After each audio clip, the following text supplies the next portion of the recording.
Mu bihe turimo ntabwo isi imeze nk'uko yari imeze mbere.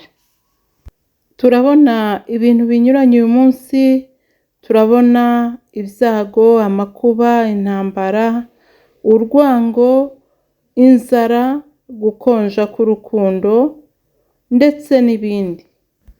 Ibyo bituma abantu benshi bibaza bati ese muri ibi bihe bikomeye bimeze gutya dukora iki? Ese Imana iradusaba iki uyu munsi? Icyo tutakwirengagiza ni uko ibi bihe Yesu yabivuzeho mu butumwa bwiza bwanditswe na Matayo ibice 24. Navuga ko yatuburiye cyangwa se yaduteguriye kunyura muri ibi bihe kugira ngo ibihe nibiza tuzamenye icyo gukora. Yaravuze ati muzumva intambara n'ibihuha by'intambara, ndetse usibye no kubyumva bamwe twazibonesheje amaso. Bivuze neza yuko ibihe yavuze twabisohoyemo, nta gushidikanya. Abajya bashidikanya kuri Yesu, niba avuze ibintu uyu munsi tukaba tubihagazemo, mbese wamushidikanyaho gute kandi ubihagazemo? Ariko kuko adukunda kandi ari umugiraneza, ari umujyanama wa bugufi, yadusigiye uburyo tugomba kubihagararamo, yadusigiye uburyo tugomba kubyitwaramo, yadusigiye inama yadufasha kuturenza umunsi. Ikintu cya mbere yadusigiye, yaravuze ngo mube maso. Mu butumwa bwiza uko bwanditswe na Matayo ibice 24 umurongo wa 42, yaravuze ati mube maso. Haranditse ngo nuko mube maso kuko mutazi umunsi umwami wanyu azazaho. Ese ibi bitwigisha iki? Ibi bitwigisha ko tudakwiye kubaho nk'abasinziriye. Ntabwo dukwiriye kubaho nk'abagezeyo. Ntabwo dukwiriye kubaho nk'abatagize icyo bitayeho. Ntabwo dukwiriye kubaho nk'abagashize. Ahubwo dukwiriye kuba maso rwose. Tukaba maso mu buryo bw'umwuka no mu buryo bwo mu mubiri, bigatuma tubasha gutsinda ibyago n'amakuba duhura nabyo, tukabasha gukomera ku munsi mubi. Nagira ngo nkubwire ngitonde, urebe ibihe uhagazemo, nuko utegure ubuzima bwawe neza kugira ngo udahungabanya umutima. Kandi iyo umaze guhungabana mu mubiri, ubuzima bwawe bugenda bushira gakeya ukarangira. Ikindi twakora ni ugusenga. Iyo turebye mu butumwa bwiza bwanditswe na Matayo ibice 26 umurongo wa 41, haranditse ngo mube maso musenge mutajya mu moshya. Umutima niwo ukunze ariko umubiri ufite intege nke. Buriya umuntu ajya mu byaha rimwe na rimwe atabikunze, ariko intege nke z'umubiri zikabimwinjizamo. Umuntu abasha gusonza akabura icyo arya rwose, agakubita hirya no hino agaheba, yarangiza akajya kwiba kugira ngo abone icyo arya. Mu by'ukuri uyu muntu agiye kwiba atari uko akunze kwiba, ahubwo intege nke z'umubiri zimuteye kubikora kuko abona nta kundi yabigenza. Rimwe na rimwe hari abibira inzara, ariko hari n'abibira ingeso. Niyo mpamvu Imana yari yarashyizeho uburyo mu gihugu cya Isiraheli bw'uko umuntu ushonje arajya agenda mu murima akarya ibyo ashoboye, ariko ntagire icyo afata ngo atwariwe. Niba usanze imineke yiriye mu rutoki ukagenda ukarya ariko ntugire iyo uhambira. Niba usanze inzabibu zeze ukagenda ugasoroma ukarya ariko ntugire ibyo utwara, kuko iyo bitwaye uba wibye. Imana yacu itugirire neza. Imana kandi yari yarashyizeho itegeko ry'uko umuntu wese wahinze inkokora z'imirima atazisarura. Abakene kandi bari bafite uburenganzira bwo kujya kureba muri izo nkokora z'imirima, ndetse bakanahumba aho abasaruzi bamaze gusarura, bagatoragura bya bindi byose byatakaye, bagatoragura ibyamenetse niba ari ibishyimbo, nuko bakaba bafite ubwo burenganzira, nyir'umurima atagomba kubakoraho. Niho mubona ya nkuru ya Rusi uburyo yagiye guhumba mu murima wa Bowazi, bikarangira Bowazi abaye umugabo we. Ariko twebwe ibyo ntitubigira. Umuntu arasarura n'utwagiye dutonoka akagenda dutoragura twose akajyana mu rugo. Hari ijambo ryari ryaradutse sinzi niba rikivugwa, umuntu wamusaba akakubwira ngo nahinze uri hehe? Nahinze uri kurya neza, navunikaga uri kwimeza neza, none uri kuza kunsaba, nta soni. Waryaga neza igihe navunikaga.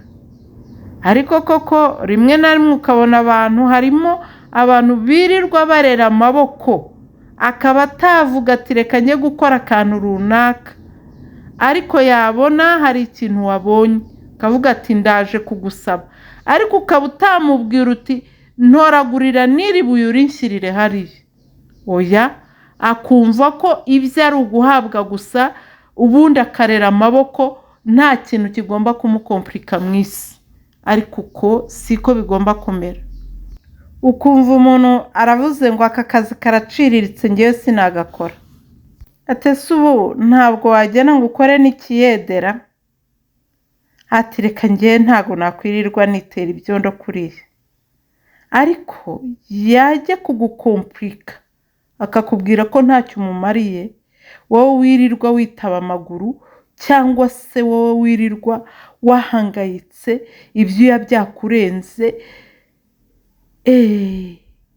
akumva ko imbaraga zawe arizo zigomba kumutunga. Ibyo bibaho, ibyo birahari, ariko siko bikwiriye kumera.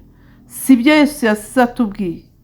Mu kuba amaso urareba ukavuga uti nkoze iki ngiki cyamfasha mu buzima, ejo cyamfashiriza umuryango, ejo cyamfashiriza abana, marigre ko gisuzuguritse, ariko burya nta mwuga udakiza kereka uwo kugira nabi. Gusenga nzanyemo no gukora, kuko buriya ugomba gusenga ariko ukanakora, ugomba kwizera ariko ukanakora, kuko gusenga kwawe kuraza kugafashwa n'ibyo uri gukora. Ibyo usengeye Imana ikabiha umugisha. Yaravuze ngo nzaha umugisha imirimo y'amaboko yanyu. Bivuze rero ngo gusenga, uku gusenga jya usenga ubijyanisha no gukora. Ni byiza gusenga kuko bituma tuyoborwa n'Imana, biduha amahoro, biduha imbaraga, kandi bitugeza mu masezerano. Gukora biturinda inzara, biturinda kwiba, biturinda kwandavura. Tugomba kandi gusoma ijambo ry'Imana. Abantu benshi bakunda kumva amakuru ku maradiyo, ku matelefone, ku mateleviziyo, bakumva ibyabaye none, ibyabaye ejo, ariko bakibagirwa ikintu gikomeye cyitwa gusoma ijambo ry'Imana cyangwa kumva ijambo ry'Imana. Iyo dusomye muri Zaburi 119 umurongo w'105 haratubwira ngo ijambo ryawe ni itabaza ry'ibirenge byanjye, ni umucyo umurikira inzira yanjye. Nibyo, muri iki gihe gikomeye dukeneye kuyoborwa n'Imana kuruta uko yigeze ituyobora. Tugomba kandi gukundana kuko ni itegeko ry'umwami. Iyo dusomye ubutumwa bwiza uko bwanditswe na Yohana ibice 13 umurongo wa 34 haranditse ngo ndabaha itegeko rishya ngo mukundane nk'uko nabakunze, mube ariko namwe mukundane. Muri iki gihe rero bigaragara ko urukundo rwakonje, dukwiriye guhindura ingamba, dukwiriye gukundana nk'uko itegeko ry'umwami ribitubwiye, ntitugaragare twikunda, ntitugaragare dukonjesha urukundo, ahubwo tukagaragara mu mpinduka z'ibihe. Dukwiriye kurangwa n'umutima w'ubuntu n'imbabazi, kandi tukarangwa n'urukundo ruzira uburyarya, tukarangwa n'urukundo ruzira mbereka. Tugomba kandi kudaterwa ubwoba n'ibihe duhagazemo, tugahagarara aho Imana yatweretse guhagarara. Turasoma ijambo riboneka muri Yesaya igice cya 41 umurongo wa 10, twumva uko Imana itubwira. Iratubwira ngo ntutinye kuko ndi kumwe nawe, ntukihebe kuko ndi Imana yawe, nzajya ngukomeza, ni koko nzajya ngutabara, kandi nzajya nkuramiza ukuboko kwanjye kw'iburyo, ariko gukiranuka kwanjye. Haleluya! Imana idushingiye igiti. Nituramuka tutihebye tukavuga ngo Mana, ubuzima bwacu n'ubugingo bwacu tubushyize mu biganza byawe, Imana nayo izamanukira gukora kugira ngo isoze isezerano ryayo. Nubwo isi ihindagurika uko bwije n'uko bukeye, ariko Imana ntago igihinduka, nta nubwo igira igicu cyo guhinduka. Ijambo yavuze no kurisohoza izarusohoza. Nuba wemeye kuyumvira, nta kabuza izabana nawe akaramata. Ntago izagusebya, ntizagukoza isoni, nta nubwo uzikorera amaboko, kandi nta rubyaro rwawe ruzasabiriza ibyo kurya mu banyamahanga.